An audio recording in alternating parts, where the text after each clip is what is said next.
80 to 90 hours. It's a lot of hours. 6 days a week. The stress can really take a toll on your health. Unmarked turns, flying gravel, and barreling oncoming tractor trailers. The challenges of the infamous Dalton Highway can be harrowing. It can age you very quickly. 50-year-old trucker Robert Pennick says Alaska's infamous and treacherous haul road has taken its toll. I had a lot of health issues the last couple of years that I don't think I would have had working somewhere else. Despite the challenges, you'll find Robert happily buckled in behind the wheel. Yeah, well, hopefully it's all done with that. Navigating what many consider to be the most dangerous highway in North America. A remote, meandering, ice, gravel, asphalt, and dirt path snaking through Alaska's tundra.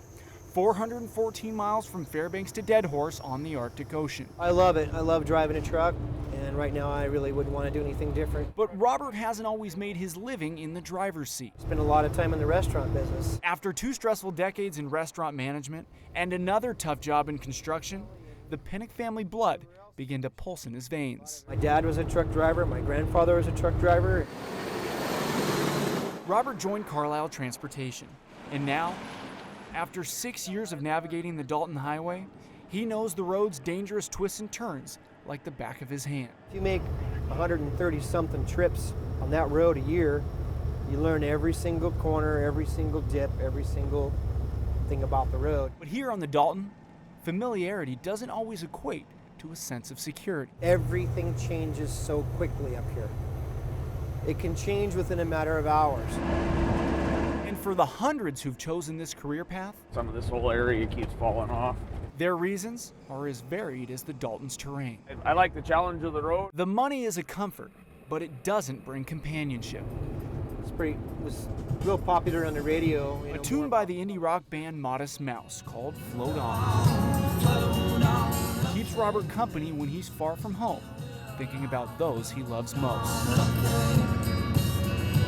And I can really relate to this song, that's for sure. He drives and is driven by a motivation to provide for his wife and 2 daughters, no matter the dangers. I take care of my family. Living life on the haul road.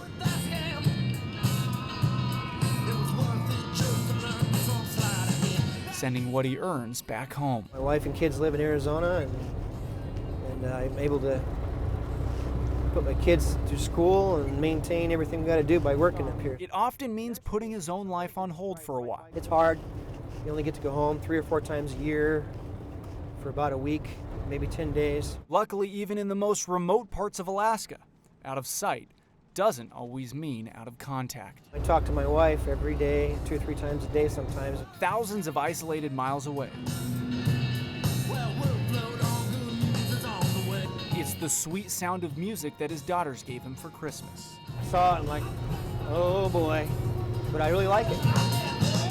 It makes the haul road feel like home. It's nice because when I'm listening to the songs, I'm knowing that they're listening to the same songs, and so it's a connection. It's a real sense of security when his route proves tough. You have a bad day up here and you just get totally frustrated, you're going to wake up tomorrow, it's a whole new day.